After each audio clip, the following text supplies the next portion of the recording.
Bonjour et bienvenue sur ce webcast en 3 parties dédié aux outils collaboratifs et aux nouvelles manières de travailler à l'ère du numérique. Aujourd'hui, nous allons nous intéresser plus particulièrement à Microsoft Teams Rooms, une solution de visioconférence et de collaboration qui est plébiscitée par les entreprises, notamment en cette période un peu spéciale de pandémie et de télétravail. Pour nous en parler, j'ai le plaisir de recevoir Stéphane Joannet, qui est Solutions Sales Specialist chez Insight. Bonjour. Et Pierre-Vivier Merle, qui est directeur Digital Innovation chez Insight également. Bonjour Driss. Et en duplex, Safia Kadji, qui est consultante senior Change Adaptation. Bonjour Safia. Bonjour. Pierre, comment est-ce que cet outil s'est adapté à la crise? C'est vrai qu'il y a un point, c'est que dans les échanges qu'on a maintenant entre les humains, on va dire, entre les hommes, donc avant on était très fortement, on va dire, en échange interactif physique, et puis à un moment donné on s'est tout déporté en mode vraiment digital. Et puis là maintenant on se retrouve dans un mode où on se dit que finalement ni l'un ni l'autre n'est bon dans une extrême. Donc on va essayer de combiner le meilleur des deux mondes. On appelle ça un mode de collaboration hybride. Donc une partie des gens sont sur site, ils ont besoin d'être en interaction.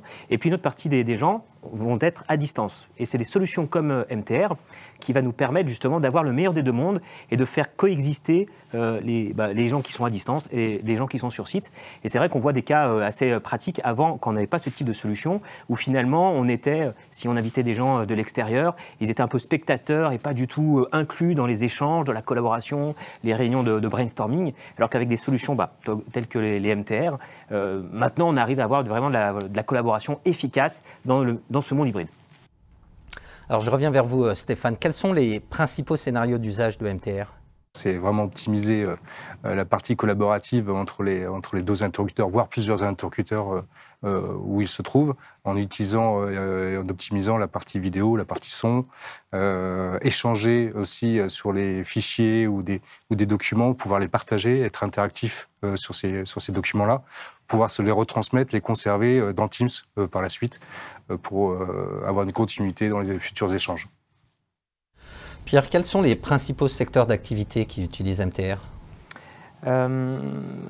J'aurais tendance à dire que d'ores et déjà, ça concerne plutôt les entreprises qui ont besoin d'échanger entre plusieurs typologies de population et sur lesquelles on a besoin, on va dire, d'avoir et en effet une présence sur site et aussi à distance. Donc très clairement, dans des entreprises fortement manufacturiers, etc., où il y a besoin d'être vraiment tous sur site, bon, ça sera compliqué. Par contre, maintenant, dans toutes les entreprises plutôt tertiaires, etc., ou sur lesquelles il y a besoin d'échanger de l'information, là, on va vraiment rencontrer un fort taux d'adoption. Maintenant, ce qu'on voit également, c'est que ce genre de solution s'invite dans le monde un peu, ce qu'on appelle ça B2C, avec des clients finaux, qui vont commencer à utiliser ces solutions. Par exemple, ils vont dans des hôtels, ils veulent retrouver une salle de réunion connectée pour pouvoir échanger avec d'autres personnes. Et puis l'hôtel va fournir ce type de service. Donc finalement, on voit qu'il y a vraiment une panoplie très importante de cas d'usage par rapport à ça. Et puis ça va couvrir tous les besoins de toutes les typologies de secteurs d'activité. Et justement, pourquoi cette solution plutôt qu'une autre ? Alors, en fait, il existe pas mal de solutions sur le marché. Celle que propose Microsoft, avec ses différents partenaires, constructeurs, a, on va dire, plusieurs avantages. Le premier, c'est qu'il s'intègre dans un monde d'environnement de travail connu de l'utilisateur. Donc la suite Office, maintenant Teams, qui est une solution qui a subi ou suivi plutôt une croissance très très forte sur la dernière année. Globalement, maintenant c'est le leader du marché sur les solutions de collaboration. Et donc intégrer des périphériques qui permettent de faire de l'audio, la vidéo utilisant du Teams, l'utilisateur se retrouve dans un modèle connu. Et donc c'est juste une extension de ses usages actuels. Et puis également, ce qu'il faut voir comme intérêt, c'est qu'en utilisant des solutions avec plusieurs typologies de constructeurs, on va pouvoir finalement adresser beaucoup de cas d'usage, de la petite salle de réunion à l'amphithéâtre finalement, en passant par des salles qui vont nous permettre de faire du brainstorming, du design thinking, avec de l'outillage complémentaire. Donc c'est finalement une capacité à s'adapter, à être agile sur les différents besoins d'interaction lorsqu'on doit faire des réunions. Dernière question pour vous, Safiya. Qu'est-ce que vous diriez à un DSI pour qu'il adopte cette solution MTR? Alors moi, je ne vais rien lui dire du tout.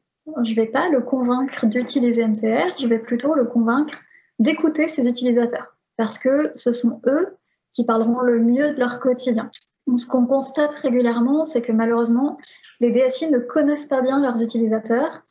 Ils savent bien sûr les solutions digitales qu'ils ont à disposition, mais comment ils l'utilisent, ça, ils n'ont pas forcément d'informations là-dessus, ils n'ont pas forcément de visibilité. Donc la première étape, ça va être d'aller rencontrer les utilisateurs pour comprendre comment ils travaillent.